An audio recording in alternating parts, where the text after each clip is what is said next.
We're in with our new equipment in the HYPECAST office. How do we feel with it? And new couch. And new wall. Everything's new. And we've got a camera filming us too. So we've got all the elements. And Things lucky to get used to. And lucky Sammy's the guinea pig. Yay. Sammy. Hey. Finally. Yeah, we're here. Welcome to the HYPECAST. Thank you. I'm so happy to be here. It's really exciting. Now, obviously, Sel and I have wanted you to be on this podcast for a long time, but we wanted all these elements to stack up. I mean, we've got the cool artwork behind us, which obviously once people hear about what you're into, they'll sort of understand the connection.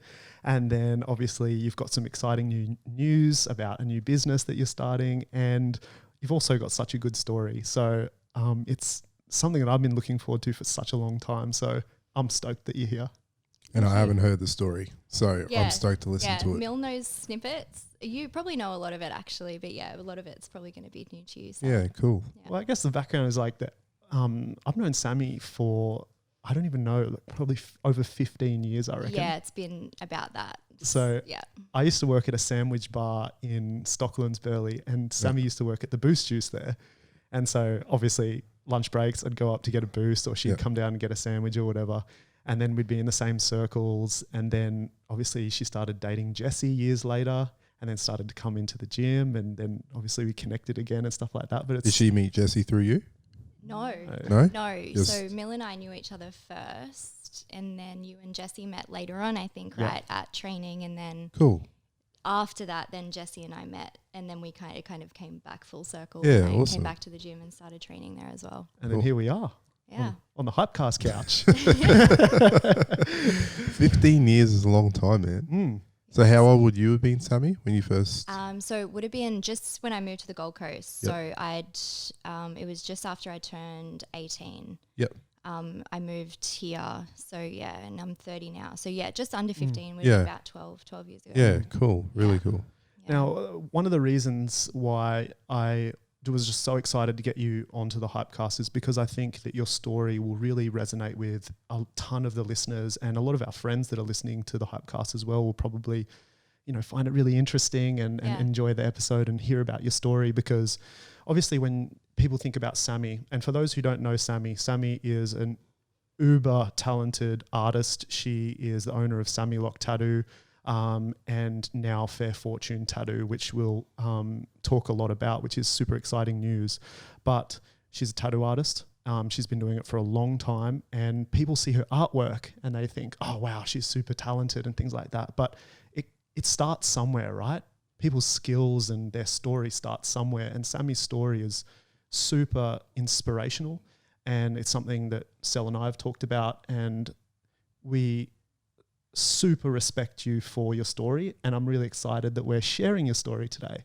Thank you. And it goes from, obviously, if you don't mind me saying, being part of a domestic sort of, a violent relationship. Yeah. Almost like rising like the phoenix out of a bad relationship and having the strength and courage to do that, which I think is a really great story for us to tell. And then obviously going into doing your tattoo apprenticeship and how hard you worked. And obviously we knew you throughout that whole period, and knowing that, not getting paid and, having a second job and going through your tattoo apprenticeship all the way to becoming a qualified tattoo artist, and now opening your own business and being so successful. And now everyone sees you as this incredible artist. But I wanted to take this opportunity to go right back. I gave a snippet just then, but let's go right back and hear about your story from the start. Oh, where do I even start? So I was born and raised in a small country town, which didn't have a lot of creative opportunity, I suppose is the best way to put it, which was really hard because I was naturally creative from a pretty young age. My mum and dad were both very creative. My mum has and did do pretty much every craft you could imagine. She dabbled in it at some point. My dad also very creative and talented with, metal, and he could make anything. If he needed one thing to fit another and it didn't fit, he'd make something to meet them in the middle, like a bracket or something to make it work. So I grew up watching that from both of them, and I naturally followed that same sort of direction. But I guess it was like early on when, you know, before social media was a huge thing and people could, you know, freelance and be creatives that way. It didn't really seem like you could make your own career with it. So I think I started sort of getting into that more creative aspect and towards tattooing at a good time where social media was taking off and you could, you know, really amplify your career that way. So it was really good timing. So then not having a lot of creative opportunity back in the hometown, I got to 18 and sort of felt quite stuck. And it was interesting at that point, I didn't realize what it was that I was actually missing until I moved up to the Gold Coast. And I actually moved here to pursue a makeup course, which kind of, you know, I was fresh 18. I was pretty much financially illiterate, didn't understand how to budget and all that sort of stuff. So moved up here by myself, 12 hours from my hometown, and was like, shit, actually can't afford to do this course, but stayed here anyway and just, you know, was working just regular jobs or whatever for a while. Ended up doing a makeup course, I think like 8 years after moving here to do it. No, less than that, maybe 6 years. And yeah, so that was a really good creative outlet. I was doing a lot of makeup before that, doing a lot of photo shoots and things to satisfy that creative side, which was really fun, doing lots of like, we'd make props and we'd come up with all these concepts and things for photo shoots. Had a couple of good friends in Brisbane we'd work with really regularly, sort of like every Sunday I'd drive up to Brisbane. We'd do photos until like 12 o'clock that night and then I'd head back home. So yeah, that fed that creative outlet for me for a long time. Super cool photos, man. Yeah, they're kind of all cool. archived now, but I've still got them. I've encouraged you to bring them back. They're super cool. Yeah. What were the photos of mainly? So it was just, I don't know, kind of, I guess the best way to describe it is quite like avant-garde. Yep. Just weird. It's like pouring goo into her mouth and like just like weird things like smoking I'll a pull cigar. up. I'll show you some of them later. They're cool. pretty cool. There was 2 photographers who I'd work with on those Sundays. Yep. And they were really, really talented guys. So I'd kind of have all these crazy like harebrained ideas through the week because I was just sitting behind a desk. I had an admin job at the time. It was driving me crazy. So I'd be sitting there just doing mind-numbing like data entry while my mind's churning over all these ideas of cool shit that I wanted to do in photos and stuff. So it was a really good way for me to keep sane on the weekends while I was just killing my brain during the week, having a job that didn't do much for me creatively. So that was really cool, really good experience. I think doing makeup also really helped me develop my art style as well. Like through the makeup course, we'd have to do like face charts, and the makeup side of things helped me, I think, learn, you know, what faces look like, how they're structured, where shade sits and stuff like that, which helped me learn to draw faces as well, which is, I think, was a nice little gateway to helping me develop my drawing ability. And then what was the catalyst to get you into actual tattooing? So that admin job that I had at the time, it was good. It was a stable job. It was, you know, Monday to Friday, 9 to 5. I knew what was coming in every week. So it was a solid job, but it wasn't enough because it was just killing my soul. So it was probably a good thing when that company decided to start downsizing, because if they hadn't, I probably would have just stayed there because it was stable, it was easy, and there was no risk. So it was kind of shook everything up a bit when they're like, okay, we're sort of cutting down the company quite drastically. I was admin, so I was one of the first to go.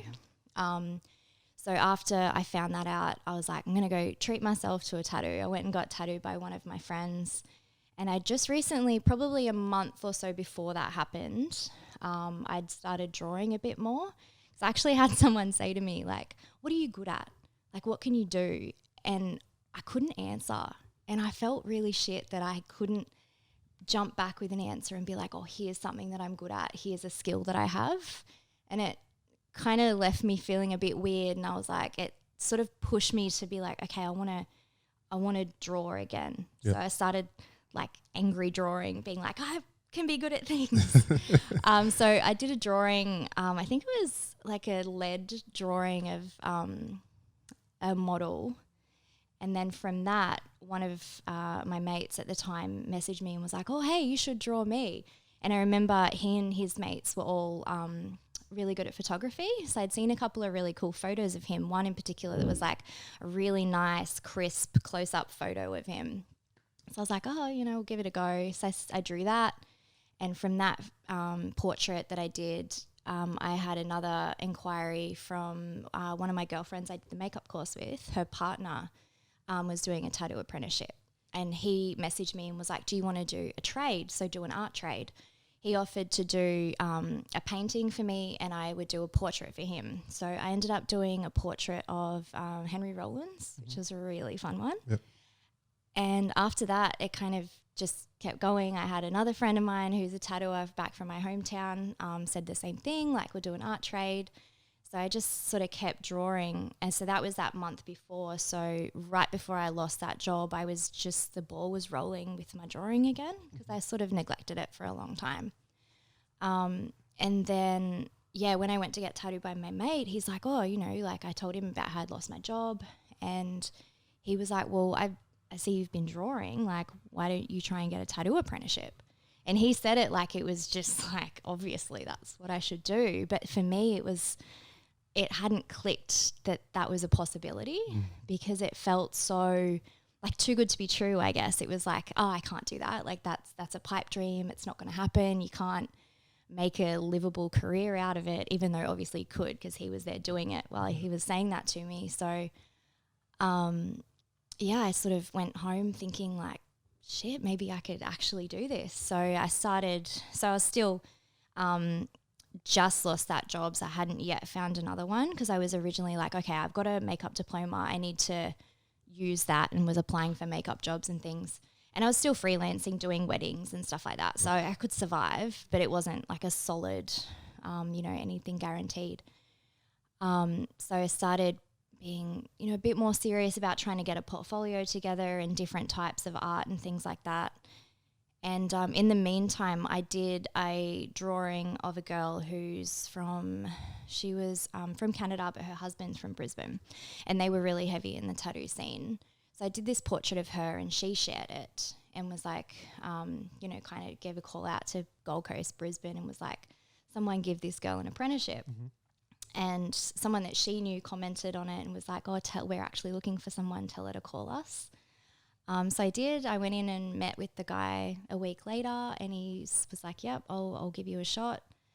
And that's where I did 3 years of my apprenticeship. Crazy. That's cool. Yeah, it kind of all just like, it was really, I don't like to say the word lucky. I try to be really mindful of using that because it wasn't luck because I still worked my ass off to get it, but very fortunate with the timing and kind of the series of events that unfolded that sort of led me down your that network path. And all the things started to link up and gave you that opportunity. Just all the cogs sort of worked together at the right time to make it happen. So which is really cool.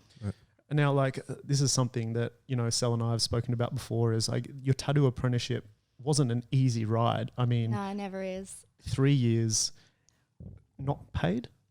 So I didn't have to go the whole 3 years unpaid, fortunately. Some people do. Some people go more than that. Mm-hmm. I was fortunate enough to get to start. So basically you don't start making money until you're tattooing. Yep. And then it's got to be tattooing to a point where clients are willing to pay for it too. Because when you start out, it's not top quality, your clients aren't going to pay top dollar for that. So I think I probably was given the green light to tattoo maybe 6 months in or so, which is pretty good. Yeah, wow. Yeah, so I was lucky enough to get to do it fairly early on. Yep. Some people aren't even allowed to pick up a machine for like 4 years, which I just don't know. That would be so tough. Were you making like a livable wage after that 6 months? From tattooing alone? Nah, maybe like $100 a week. Yeah. So this is what I'm talking about. Is it's like it took you 6 months to get paid anything to begin with, and then you were on $100 a week, and you had a second job. Second and third job. Yeah. Tell us a bit about that. So at the tattoo shop, I was working Tuesday through to Saturday. Yep.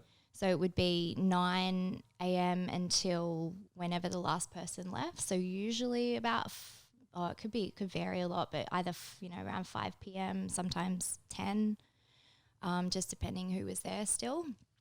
So I was doing those days, and then I was popping right next door to Rattlesnake, where I was bartending Friday and Saturday night. What was Rattlesnake called back then? It was still Rattlesnake. It was then. still It then? was after it had swapped over from Neverland. Very cool. So that was, every Friday, Saturday night for maybe 2 years, I think. And then I also went back to Boost Juice at Stockland. Sundays, Mondays. Crazy. So I was doing those full days. So that was, probably doing those 7 days for a year, maybe just over. Yep. And then I dropped back to continue to do Rattlesnake on the weekends for another, for 2 years. I obviously knew Sami at this stage, and you were going out with Jessie at this stage. Yep. And I could just see that she was just cooked, man. It Like, was so tough. you can't work 18 hours a day more. And that's what they were, the Fridays. So my, through the week would be 9 till 5, let's say. But then every single Friday was 9 a.m. Friday all the way through. I'd just stay there because the shop was literally next door to Rattlesnake. So I'd just finish work and I'd stay. I'd have maybe an hour downtime in between. I'd lock up the tattoo shop. I'd go straight next door and I'd bartend there until 3 or 4 a.m. Drive home, sleep for a few hours, get back up and be back at the shop by 9 again the next day, and then again not get home until 3 or 4. I love this part. It was This really is your story. hard. This is your story now. So when people say, in the future you've got your tattoo studio open and you're doing murals like the one you did at the front of Hype for Us, and you're doing these incredible pieces of art that we've got hanging on our walls, that's your story. It's just like, I didn't just wake up and I was good at doing this. It's like, this was my hustle. This was my grind. Yeah. Like I worked 18 hours a day for 3 years minimum. Then you became qualified as a tattoo artist, and then your journey starts again. Absolutely. It's just like, and like it was hard. It was so tough. And I think about it now and I'm like, I couldn't go back and do that. Of course I could. If I had to, I could, because at that point I had the mental capacity to do it because there was no other option. Yeah. So I had to do it. I didn't want to spend 6 months in an apprenticeship not getting paid only to then give up and waste that 6 months. Yeah. Like, fuck that. It had to just keep going. So as hard as it was, it makes me appreciate a lot more now. Definitely. And also, I don't think anyone would do a tattoo apprenticeship going, I'm going to do this for, call it 3 years, and then I'm going to be a millionaire. I don't think anyone's doing it just going for money purposes. Clearly, it has to be a lot of love for the craft and the art that you're doing. If not, it wouldn't be sustainable. I think that's why they're so tough as well, because the tattoo industry is a very protected industry. Anyone that's in it is very protective over the craft and the art, because there's a lot to learn and you have to put your heart and soul into it for it to pay off for you. So I think they keep it difficult to weed out the wannabes, because it's a very desirable career. It's got a bit of a rock star status about it, which kind of sucks, but it's just the way it is. So there's a lot of, I think, people that are like, yeah, this will be sick. I'll be a tattooer and it'll be rad or whatever. So it's got to be hard. So you're only going to get through it if you really, really want it. And there are a lot of people who get halfway and don't make it, which, it's, if they want it bad enough, you got to make the sacrifices. So yeah. And obviously, like throughout your, apprenticeship and prior to your apprenticeship, I brought up the fact that you have been part of some difficult relationships. And I don't know how far you're willing to go into talking about that. But I know that a lot of people would probably appreciate you talking about it. So that's probably one of the reasons I think it felt so unattainable for me to be a tattooer as well, was because my ex-partner was a tattooer. And it was not a functional relationship. It was just toxic on both sides. Like, we just didn't work well together at all. So I always felt it was sort of his thing. I couldn't intrude on that. And even though I had loved it and I loved the idea of it and stuff, I just felt like it wasn't my territory and I had no right to sort of go towards that. And then after we split up, it was quite a while, maybe a year or so after that, my mate actually said to me, oh, you should try for an apprenticeship. And I think it had been just long enough. And then when he said that to me, I was like, it kind of flicked a switch in my head where I was like, oh, it's not only he's not the only one that can access this industry. Like, I'm allowed to go for it as well. So, but I think going through that bad relationship again is like same as the hard work you have to put in early on. Like you have to go through that shitstorm to appreciate what's the good side of it. You know, it taught me a lot of lessons, and I think that's why like Jessie and I have such a solid relationship, because I learned so much from the shit one to be like, oh, okay, got to appreciate what's good. And I think again, it just comes down to it's part of your journey. You're a really strong human now, and it all comes from obviously dealing with a lot of hardships and difficult situations and finding your way out of them. A lot of people can't find their way out of a lot of hard situations, or they don't have the support, or you know, they just don't have that. I guess we call it luck, but it's not really luck. It's working your way out of it and finding the support from others. Like, what was it that gave you sort of the, I guess, confidence or motivation or encouragement to change your mindset, get yourself out of that situation and become a stronger human? So I remember a very distinct moment. I know we've talked about this a bit, Mil, where I was actually watching a documentary at the time called What the Bleep. I don't know if you've heard of it or seen it. It's a really interesting watch. Yeah. So it talks a lot about, it's sort of like quantum mechanics and quantum physics and things like that, but it also talks about neural pathways. And I remember there was just so much anxiety and so much anger and just bad habits in this relationship that I had. And I think it was on both sides. You know, we were really bad for each other. It wasn't just me. It wasn't just him. It was a combination of the two, where it was just, lots of habits and lots of recurring things, you know, just repeating themselves. And I was watching this documentary and talking about pathways and things, saying habits. If you build a habit, it's just going to ingrain that more and more. So if you react a certain way to something, your body is going to get used to that reaction. It's literally like a chemical being released in the brain where it's just going to, the next time that thing happens, you're going to react even more because it's just burrowing that path deeper. So I remember thinking I had really bad anxiety about it at the time, and I thought it's just chemicals. It's in my brain. It's just chemicals. I need to rewrite this pathway and make better decisions and stop falling back into that same trap and that same habit and having those arguments and all that horrible shit. And from there, it felt like flicking a switch. And I was like, wow, okay, I can actually stop this from happening and just make decisions that are going to change that pathway. And that's what it took. And from there, we sort of just cut everything off, went cold turkey and went our separate ways. So that's incredible. Yeah. I think something that's so interesting, and I think about it a lot, is out in the world in media, people talk about sort of certain topics a lot. This is one of them, sort of neural pathways and you know, plasticity and all this sort of stuff. A lot of people talk about it, but it's not until one person that maybe you relate to, or you just like their style of the way they deliver, the way they talk, and then it clicks for you. Yeah. So it must have been that What the Bleep that was just like, they just presented it to you in a way that you understood at the right time when you were vulnerable and willing to take that information on. Similar to like a Gary Vee, for example, or a Tom Billy or something. A lot has clicked for me over the years from those guys and listening to what they've said about things that people always talk about, but it's just their delivery. Yeah, how it's presented. And I must have related to them in one way or another. And in that point of time in my life, I was ready to hear that information and it clicked.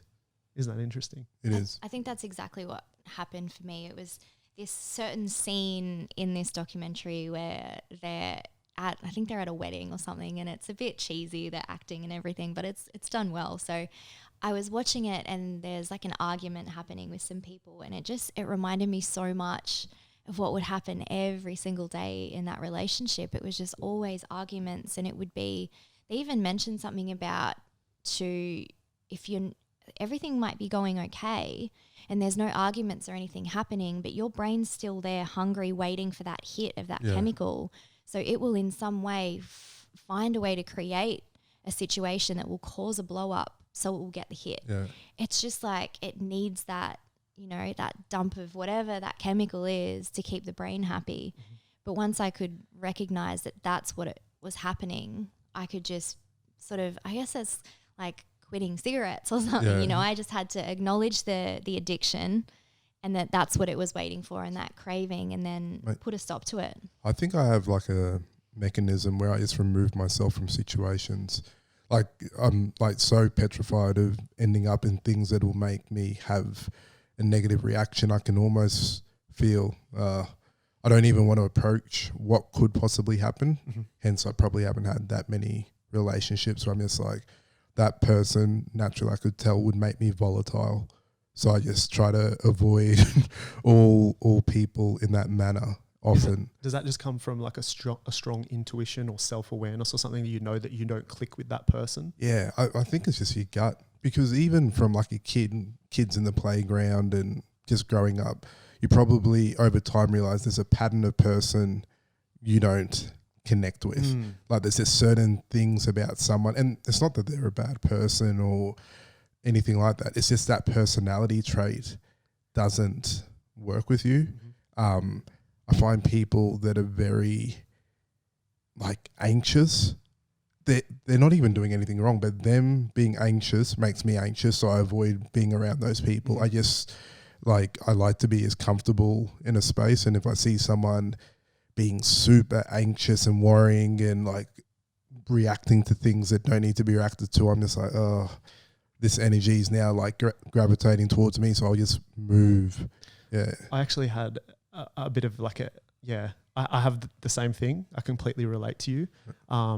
And I had this, it sounds so bad, I can't believe I'm even saying it, but I had this like analogy where Hall and I would be talking about it, and it was almost like I was a barking dog when I saw someone that was experiencing a lot of anxiety, exactly how you were saying. It was just like, I'm a dog that just like barks at them. Like I don't want to be around them as well. Yeah. But it's just like, for you, Sami, like I know that you've suffered with a lot of anxiety, you know, in your past as well. How is that something that you've been able to sort of take control of and sort of like work with as you sort of progress through life and career? So it kind of always comes back to that, just that moment, watching that documentary, watching that scene where it was like a penny dropping. Like I can almost visualize it.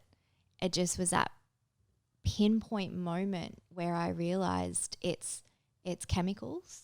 If I acknowledge it as that and don't attach emotion to it, it helped me like separate myself a lot and be like, okay, it's not who I am at the moment. It's just something I'm experiencing for this moment. So if even now, like all these years later, like Jesse knows this story. If I'm at home and I'm feeling really anxious, or even if he might be, we'll just say to each other, it's just chemicals.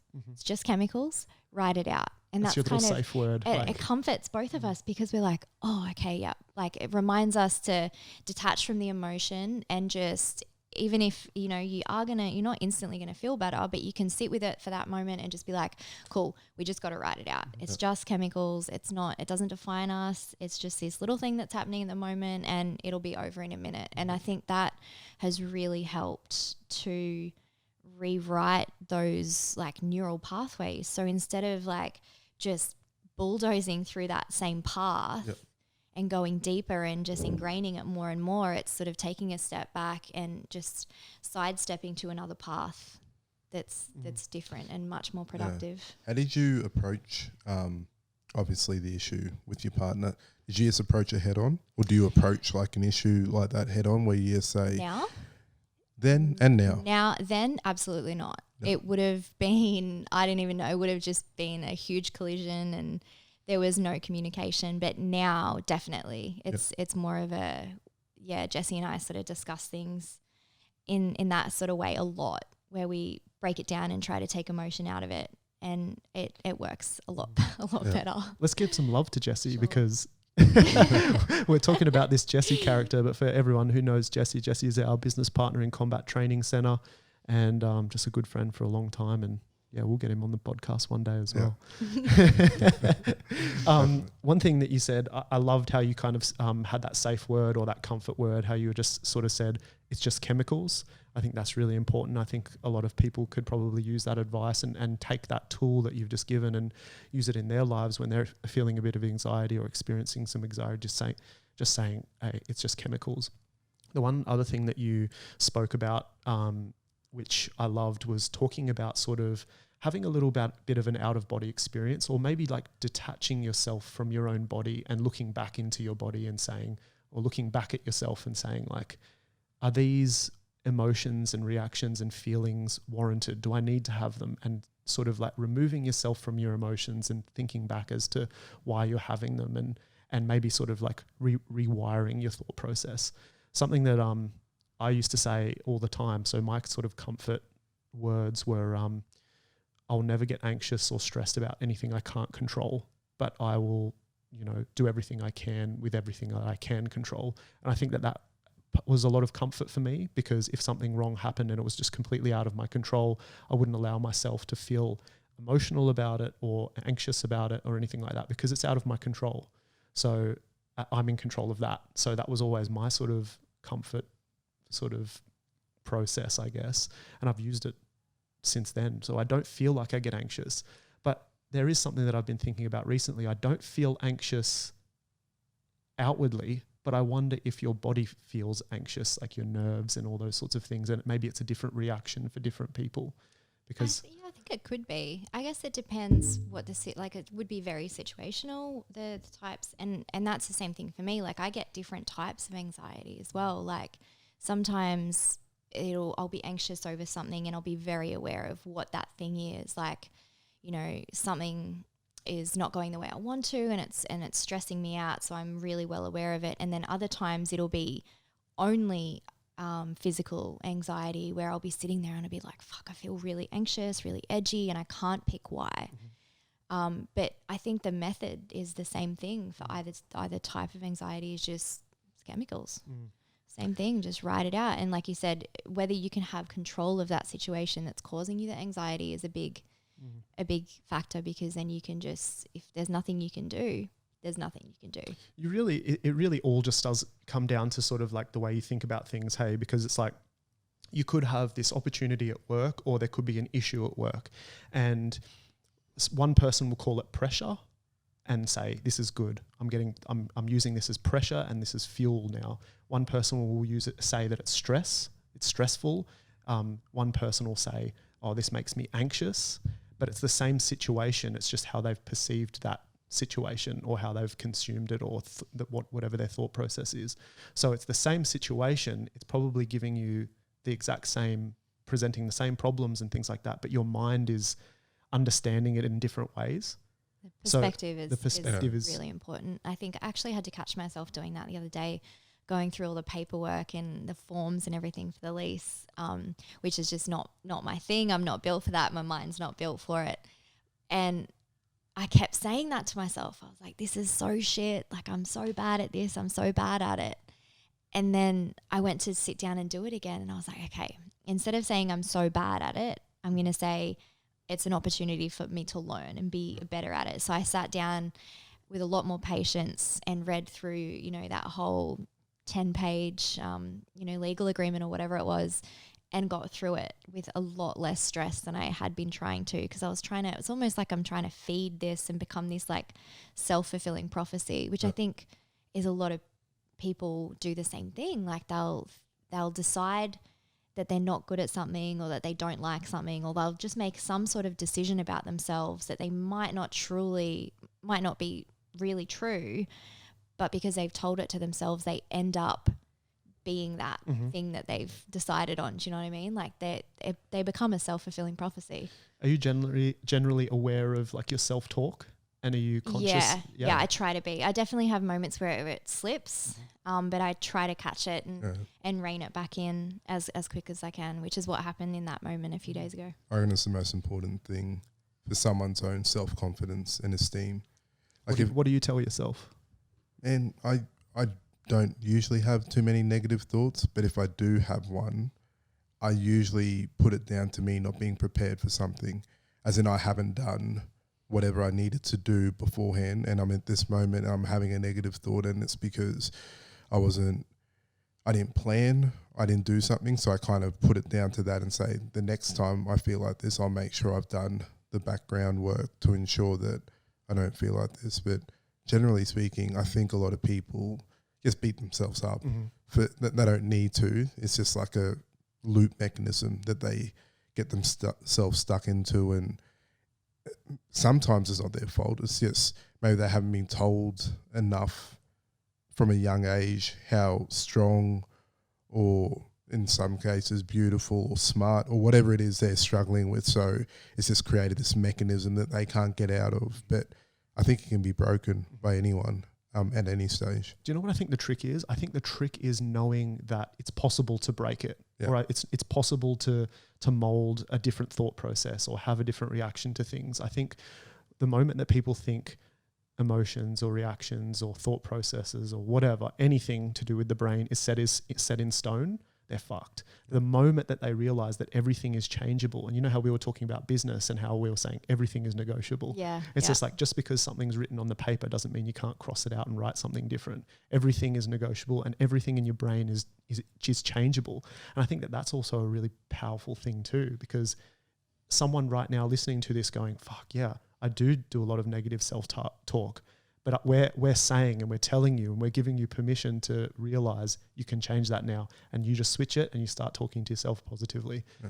I did something funny the other day. Well, it's funny to whoever I did it in front of, and I can't remember who it was. It might have been you guys, but I was really down for no reason, just because working hard or something, or not getting enough training, not eating right, who knows. I was just feeling down one day, and whoever I was with, I was forcing a smile on my face. Yeah. And I was like fully forcing a smile, and it's real. I felt better. Yeah. And it's just subconscious. You just start to feel better. And then I started laughing and chatting, and then I just pulled myself out of my funk, because you can do that. You don't have to commit to your funk or your negative, day or whatever it is. Just force a smile. I think it was when you were telling us about you do that on the plane when you get nervous about flying. Yeah, 100%. So you just sit there grinning to yourself. I pretend I'm the pilot. And what people in the cabin must think. Yeah. See, we have a lot of these chats, so it's like. I Makes think, sense. it's really important to remember that you can change how you react to things. I think the reason people don't do it more though is because it's fucking hard. Like, it's difficult. You need to challenge yourself to break those habits, because you're naturally going to go towards that habit, that pathway, because it's what's easy. Mm-hmm. It's kind of like the way I think about it. Like, I grew up in the country, so I go back to, being in the scrub, and there's, kangaroos and whatnot, and they'll take this same path through the trees, and the more they take it, the more it gets beaten down, and trees, little scrubs and stuff don't grow there anymore. So of course they're going to take that way, because it's the path of least resistance. Yeah. They're not going to take another little path that's not yet been beaten down. But if they stop taking that path, eventually the trees will grow back, and it won't be so beaten down. So then it's no longer the easiest path. I think it's the same thing with the brain. If you keep taking that same path, repeating that same habit, it just gets deeper and deeper. And the deeper it gets, even if it's a negative result, it's still the easiest path to take, because it's the one that's been, so solidified. Mm-hmm. So to take a different path is going to re-challenge you. You have to put in more effort. So it's difficult, even if the result at the end of it, after all that hard work, is a way more positive one. It still takes more of a challenge, which I think as humans we tend to avoid, because it's hard, it's tough. It's a cool analogy. Yeah. I'm actually going to use that. I reckon that'll work. People relate to animals well. It's visual as well. Yeah, like it makes sense. You can physically see it. That's a cool one.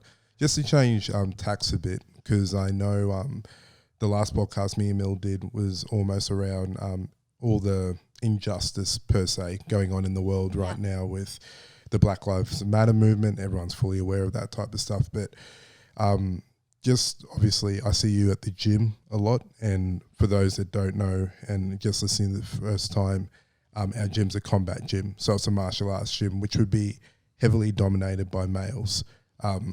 If we were to talk members, it's probably like 95. Maybe even more. 99. Let's call it. It probably is about 99 if we have 100 members. Sammy's the one. Yeah. It's not true. Let's just go with that number per se. And obviously, I think, I don't know much about tattooing at all, but I'm assuming the industry would also be dominated by males. Yeah. Yeah. So you're probably a minority in most places that you've worked or go to train, or just in your general social aspect, have you, and on top of that, you also are covered in tattoos as well. It's quite normal now, but for a period of time, it wasn't normal at all, and it was probably more associated with males having tats than females.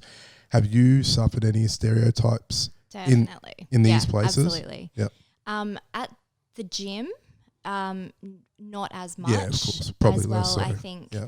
I've been really fortunate to be the gyms that I have been in have been really respectful. Cool. I have never really had to deal with anyone. I think partly just because of the environment that I was in. Yep. Also though, because it's not a positive thing, but I think going in, I was already dating Jessie when I started training. Yep. So everyone, it was sort of like, I didn't go in as a new student. I went in as Jessie's girlfriend. Yep. So it's, people were mindful of that, and no one was going to be super nasty or creepy or anything like that while he was right there. Yep.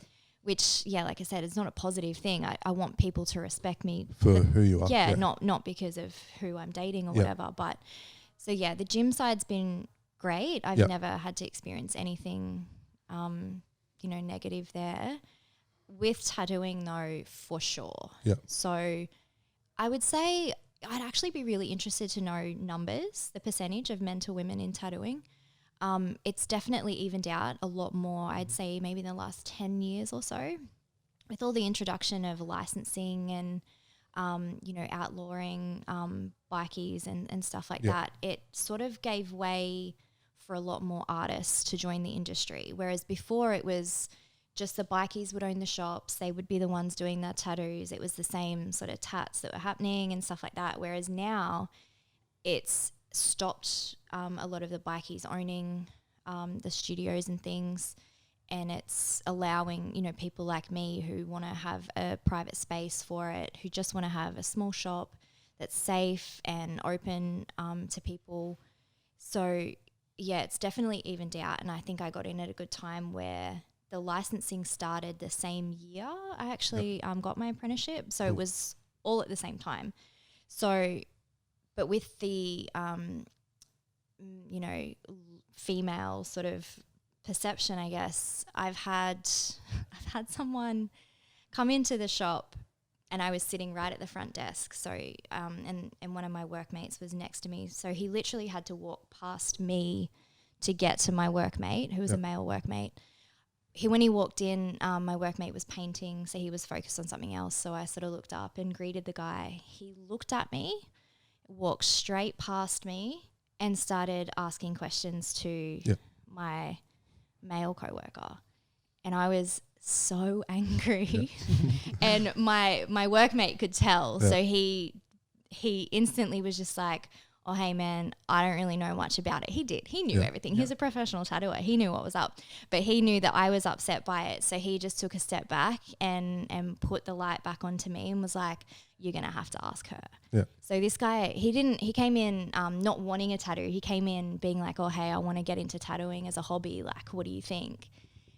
And my workmate was just like, oh, I don't know much about it, you'll have to ask her. I know it's been really hard. She's like works 3 jobs to get there, like you'll have to get all the information from her. So I just told the guy how it was, and it's like you don't get into it as a hobby. If you're gonna do it, you're gonna commit years of your life to it and stuff like that. But the fact that he just walked straight past me when I was the one who greeted him and went to the first male that he saw, and that's not the first time it's happened. I've definitely had that with other people as well. Like another guy had came in and he was asking about laser, and I answered his question, and he was like trying to tell me no, like I was not correct.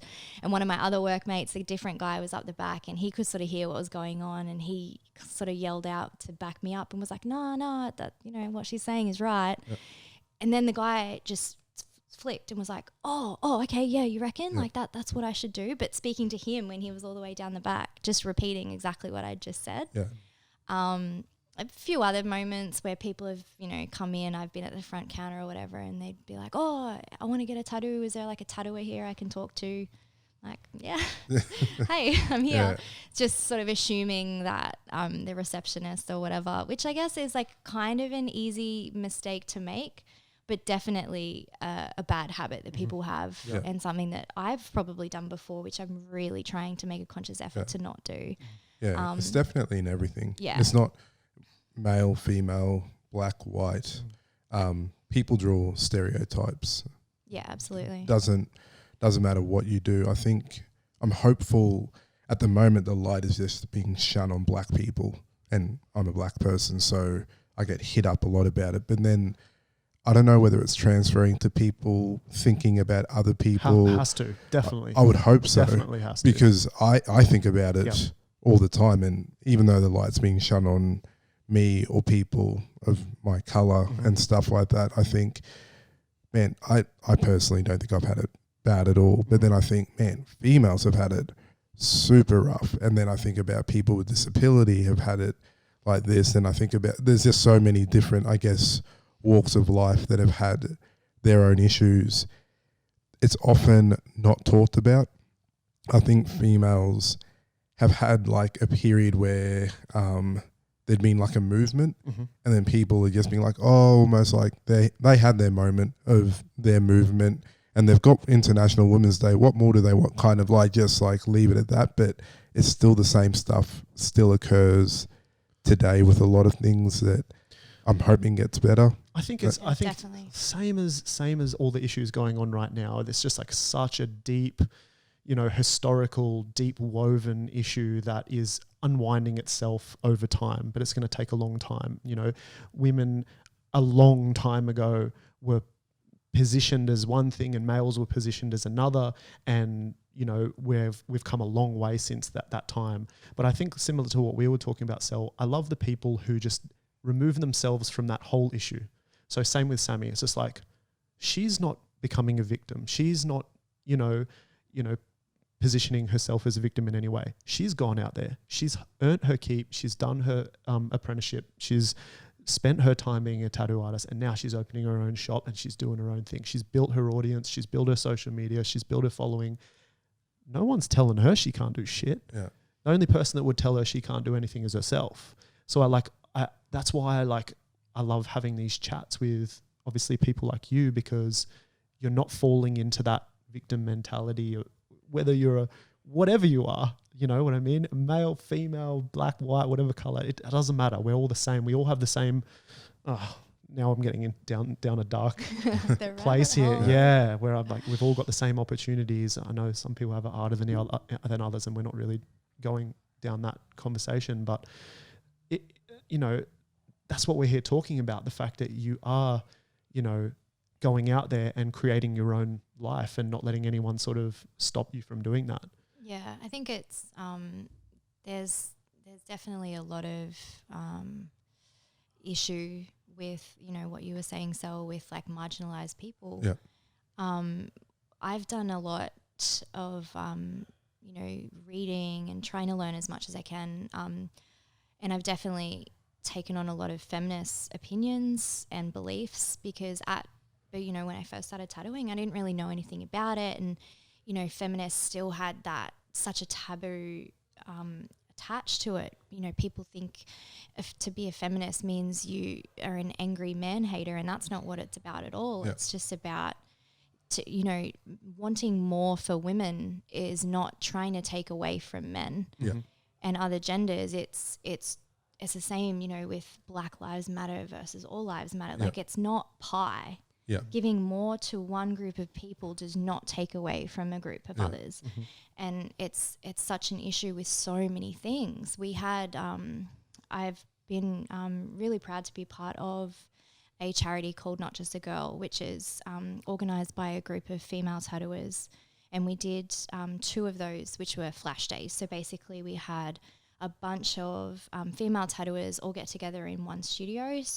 So we've done it 2 years in a row. First year was 2 locations. I think it was Sydney and Brisbane. And then we did another one, which was Sydney, Brisbane and Melbourne. So all these amazing female tattooers came together, dedicated so much time to organising the event, setting everything up, and then spent the whole day tattooing. It's like 12 hours a day of tattooing, where the customers pay for the tattoos, but then everything we make gets donated. And like that's, you know, I was so proud. I was like, this is awesome. What a great thing we're doing. Like raising money for charity, doing what we love, and bringing light to, you know, respecting amazing female artists that we have. And still people turn around and went, well, how come we can't tattoo there? Because we're men. And it's like, it's not, this isn't your moment. Like we're trying to do this amazing thing and something we've worked really hard on and we're really proud of, and still people wanted to take that away and be like, well, what about? It's like, just because if you're raising money for lung cancer, it doesn't mean you don't give a fuck about brain cancer, and brain cancer doesn't matter. It's still like, it's just working towards one thing doesn't take away from another, which is, it's a really stressful thing to sort of fight for, because it just never ends. That's there is that level of people that just want to complain about the sake of just wanting to have their moment to complain and just be that annoying douche. Because like you said, then there's the people that are like, oh, we're now all about all lives matter, and it's like, is there any need for that? Like it doesn't help anything. The same with, like, I guess the feminist movement, and there are in every situation a small percentage that ruin it for the greater population. Like the term feminist gets attached to an extremely loud, vocal, male bashing person because they're the loudest, and like most things, the loudest person is the one that gets seen, and then people will draw the stereotype and attach it to them rather than just a strong female that's just wanting equal rights. It works super hard, does everything within her community to boost up her community, male or female. It just so happens that sometimes females may get the shorter end of the stick in certain situations. I'm not saying in all situations, and they're just trying to promote that.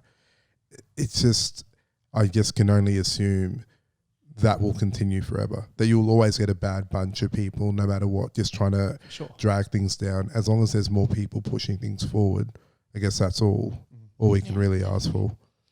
Now, obviously, tattooing is like you said, it's becoming super popular. Do you feel like there's just more and more artists sort of appearing and more shops popping up? Is it becoming that popular that it's really hard to sort of stand out? It's definitely a very saturated industry. So, especially the Gold Coast is a hugely tattooed population. I don't know whether maybe, like, I know Melbourne obviously is a lot as well. I know maybe it's just because it's cold, you don't see it as much, but there's a lot of shops around, and I don't think it's got good and bad. There's a lot of good and bad in the industry. I think with people, you know, even with myself, I was like, you know, I'm opening up my shop. Am I just another shop? Am I just adding to that list? But it's not, I'm not adding, not taking away any work from anyone else, because I've already got that client base. I think the issue comes where there's a lot of people opening shops when they're not, may not necessarily be tattooers. And they're opening the shop, they bring in 5 new apprentices as money makers. I think that's where it becomes a problem, and the oversaturation is definitely not good, because then there's lots of work, but what's the quality of that work like? And when there's a lot of shittier work being put out there, people's standards come down. There's a lot of price hunting and negotiating prices and stuff like that, and so it becomes a problem. Out of someone, because I'm a person that doesn't have a tattoo, will be getting one. Yeah. Really excited about that. What makes a good tattoo studio? Like what is like the fabrics or the DNA? Like we've had Josh Kuhn, who trains at the gym you're friends with, and we know that he's been voted like the best tattoo studio in the area. I actually don't know what would make that up. I go into his store and I see what they have there. I'm like, this is amazing. And I see the work that comes from there. But then I also see your work and go, that's equally amazing. Maybe a different style, but equally amazing. Is it the artist? Is it like the structure, the cleanliness?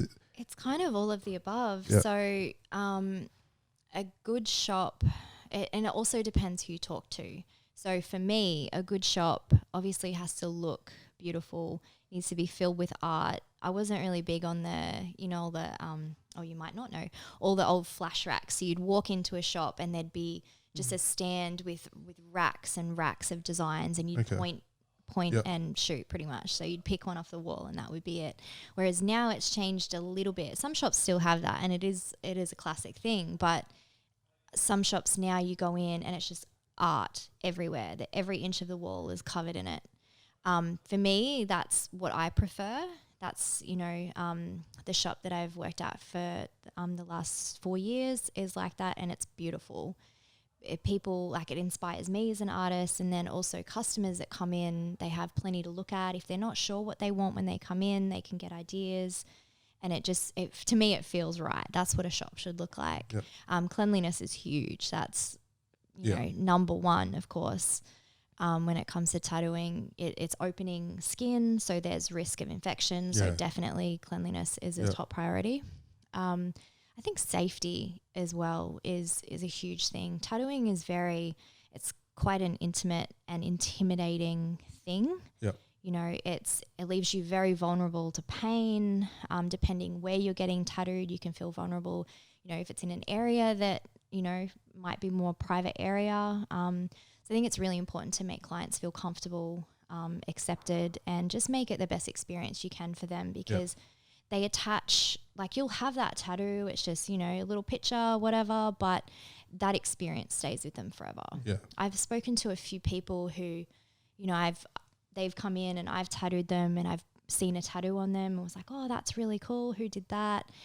And even though the tattoo was amazing, they've gone, oh, yeah, just, such and such. And they'll say the artist. And you can just tell that their experience wasn't a good one because of how they react when you mention it. And, they've got to wear that forever. Yeah. So I think it's really important to leave the customer with a good experience so they can walk away feeling good about it, because it's a lot of time, it's a lot of pain, it's a lot of money, it's a big thing.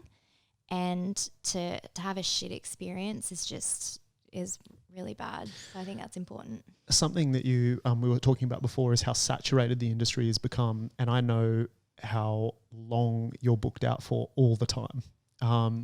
How have you found that success in building your customer base and just constant referrals and, stacking your books over time that's allowed you to open your own store with confidence, knowing that, not store, your own, shop with confidence, knowing that you have a client base that's going to come with you?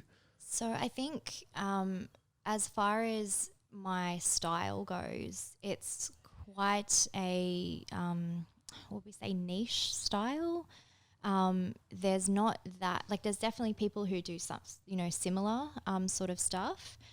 But on the Gold Coast, I would say very specific to my style. There's not a lot that are doing it. So I've sort of carved a little spot for myself where people know that's what I do. My clients know that's what I do.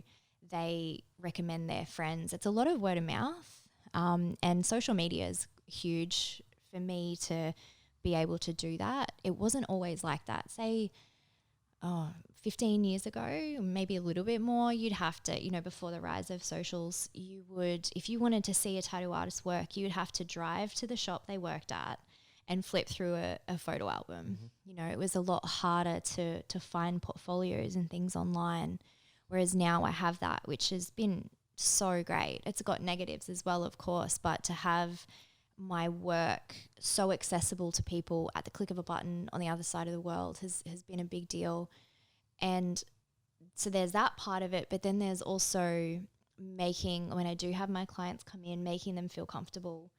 Because then even if I do an amazing tattoo, if they have a shit time, they're not going to recommend me to their friends. Mm-hmm. They're not going to tell people, they had a good time or it was worth getting or anything. It's going to be tainted with a bad experience. So they're never going to recommend it. So again, back before there was, not a shop on every corner, people when they were tattooing maybe didn't have to have as, good customer service. They could just be a bit more rude and rough and stuff like that, and it wouldn't really matter. Whereas now, if you're not treated right, you go 5 minutes down the road and someone else will treat you better. Mm-hmm. You'll have a better customer experience.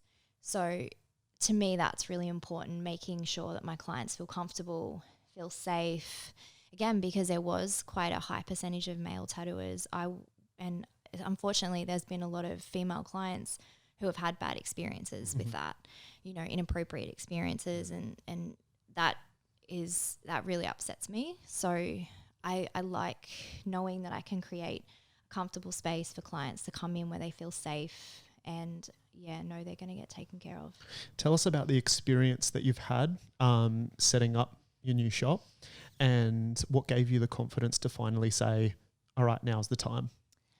So it's been sort of on the edge of my mind for a long time. Mill, you've probably been the one trying to push it for the longest as well.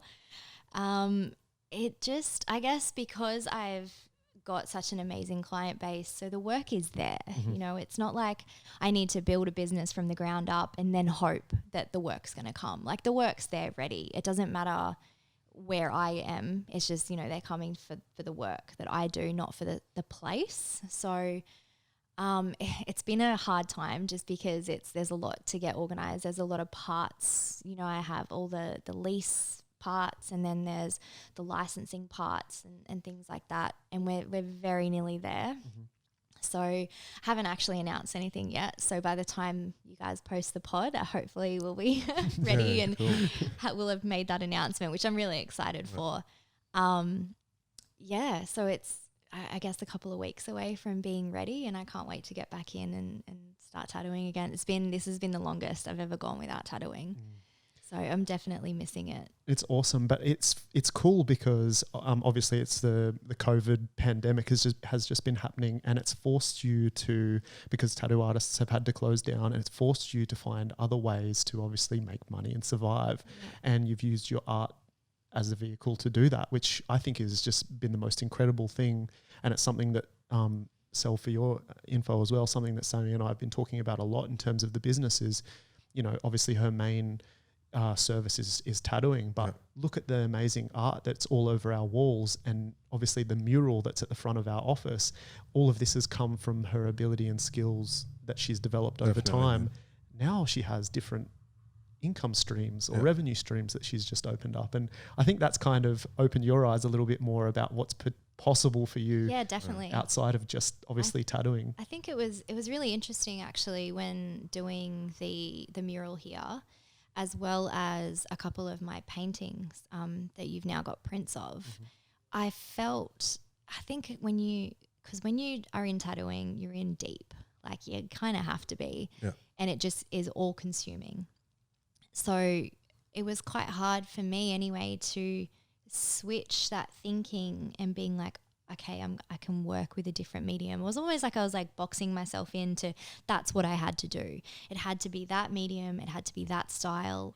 My art had to have a very specific look, because if that's the look that I was known for having, it's like I had to live up to that. And if I did anything else, I was going to disappoint people or something. It was like a weird little boxing in of myself that I did for I don't know what reason. But so doing the mural helped me change that sort of perspective and realize I can actually do whatever sort of art I want. It actually doesn't matter. I think it's also interesting because the tattoo industry also has quite a sort of hold over sort of what you do. And what I mean by that is, like, say, for example, we've got this wall behind us that Steen Jones did.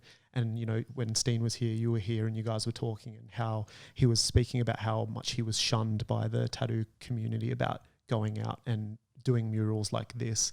And then I could almost sense it with you where you're just like, oh, should I don't know if I should be doing this. Is the tattoo community going to appreciate this, or is there going to be sort of like backlash because I'm, you know, branching out and trying to make money in other ways? It's almost just like, you know, you're worried about selling out or becoming more commercial or something like that, which I think is an interesting discussion in itself. How do you feel about that? And so, I think it comes back to that very protective nature around the industry, which I totally get. Like, it's a sacred art. It's been going on for thousands of years. There's evidence of it, you know, like it's not like a new thing that's popped up. So it's very protected. I think it's also the appeal of it is why we need to protect it. And it's definitely going to, like, you know, there's some old school people who don't like the new wave of artists coming in because it's they've got it too easy and they did it tough, so everyone else should have to do it tough and things like that, which I kind of get where they're coming from, but at the same time, like, shit changes. Like, you need to keep up or get left behind. So I think for me, I just try to do my best to focus on my work, do the best that I can while still respecting everyone else in the industry and people who have done it tough and have done it for the longest time and things like that, but also not letting that restrict me with what I need to do. Like, respect what they've done and the path that they've taken, because it was tough. Like, my apprenticeship was easy compared to some, but then some have been easy compared to mine. Yeah. So it's all relative, I suppose, to people's experience. So I really try not to get caught up in that, or I had it harder than you, so you're copping out, you've got it easy. Yep. I just try to think of it as my experience was what it was, and, I hope yours is better, kind of thing. One last thing I wanted to chat to you about was your experience in martial arts. You're a coach at Combat Training Center. You've been doing jiu-jitsu for, I think we worked out, like 6 years or something, which is a long time to do anything. So obviously super skilled athlete. And as we said, probably 1% of our population at the gym is males. How have you felt tell us about your experience in martial arts to begin with, and the fact that it is male dominated and that you do have to train your skill with other males. How has that been? And because I'd love to get obviously more women involved in the sport. Me too. Yeah. I sort of thought about that very briefly the other day. Someone, we were training, doing the new timetable and whatnot. And as people leave, I'm kind of just like, see you, bro. Like, see you, brah. Like, and sometimes I catch myself doing it because I'm so used to it. Like, to me, it's just like whatever. But I don't know how often other people are used to being addressed like that. Yeah. I don't really notice that. If I'm the only girl in the class or whatever, I don't really notice it, to be honest. And I guess I feel like I get treated the same as everyone else in the gym, besides maybe people going a little bit lighter when they roll with me because I'm literally half their size. But besides that, it's not been, I don't know, there's not really been any moments that I can pinpoint that have made me feel like there's been any gender barrier. Do you remember back at the very start, going into a jiu-jitsu gym for the first time, how you felt? It was pretty, it kind of just felt pretty chill. Mm-hmm. I think because Jesse was already training and I'd gone into the gym and whether I was waiting for him to finish training or just sat and watched or whatever. So I had been exposed to it. So it wasn't like the first time I went in to train was the first time I'd ever been in a gym. I'd already been there. I knew most of the people. So it was a very, it didn't feel like I jumped right in the deep end. You know what I mean? Like, it sort of felt like I'd been adjusting to that water for quite a while.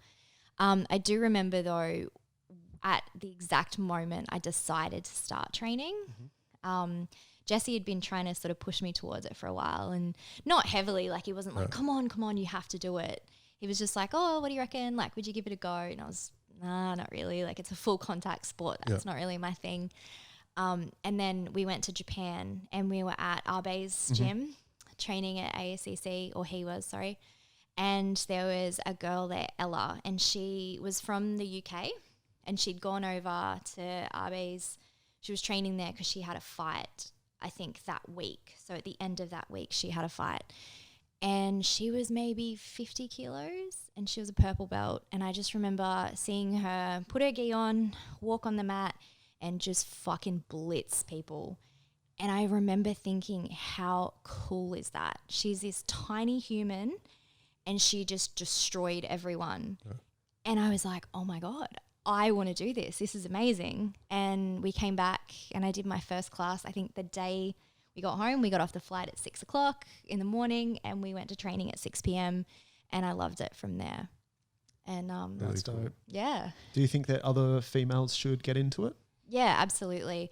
I guess it's pretty full on. There's going to be some people where it's too much close personal space or whatever. But I also used to think that. I used to be like, nah, that's not for me. If you had told me 10 years ago that I'd be this deep into it, I would have laughed. There's no way I would have thought it. But I think it's the problem solving element, particularly obviously with jiu-jitsu. the technical side of things and trying to figure your way out of a difficult spot is really satisfying. And doing something that you couldn't do a few months ago is one of the best feelings. Yeah. So failing at something again and again and again and then getting it right, there's not a lot of things that feel better than that. Couldn't agree more. I definitely think that aspect of fulfillment is probably a thing that people don't realize is there. And to be honest, it's probably not as appealing to a female thinking I could be underneath a 110 kilo male that's just sweating all over me. Like, it happens on the road. Yeah, exactly. Like there's no point like sugarcoating that. It doesn't appear maybe as appealing as what it actually is when you go there and enjoy it. So yeah, it's cool to get that perspective, because I definitely know there's a lot of females that would probably be thinking about it and just being like, nah, should I? Nah. And then, it's really, it's quite an intimidating thing as well. Like we, you know, obviously we're all so heavily involved in the gym. So I'm so used to being there. Like I'm there every single day and just kind of hang out a lot of the time as well. But for other people coming in, that shit's scary. Like that's really nerve wracking. I remember when I went to Melbourne and I went and trained there, like I'd still, you know, I'm so heavily involved in the gym here and I'm so used to it, but going into another gym, I was terrified. Even though I already knew all about it, I already knew how it works and all that sort of stuff. And it kind of took me back to thinking, wow, it is actually really intimidating. And I think I don't give that a lot of thought because I was so comfortable when I first started. So I didn't have that breaking through that comfort zone because it was already pretty chill for me. So I take it for granted a little bit, I think, that other people have to go through that sort of scary moment of starting a new thing. And I've literally seen women just completely change their lives and become the most powerful women as a result of doing jiu-jitsu. It's been the most epic experience to see someone go from being in, and not talking about Sami's situation at all, talking about other situations of women being in completely damaging relationships, to feeling strong enough to leave and go and do other great things because of their family and support system that their jiu-jitsu school was or martial arts school was. So I highly encourage it to everyone and anyone, females in particular as well. It's awesome obviously to have Sami there and be a coach and stuff like that. So if there's any females out there on the Gold Coast considering coming to do it, come chat to Sami. Yeah. Sami, we could talk for hours, but this needs to come to an end every good thing needs to come to an end at some stage. One thing, obviously, I know you've listened to some Hypecasts before. We love to end with a little bit of words of wisdom, a quote, a saying, just anything that you can leave our listeners with. Do you have anything? Ooh, there's so many to choose from. So one thing, and this applies to me in so many ways. I'm sure everyone could apply it to their life.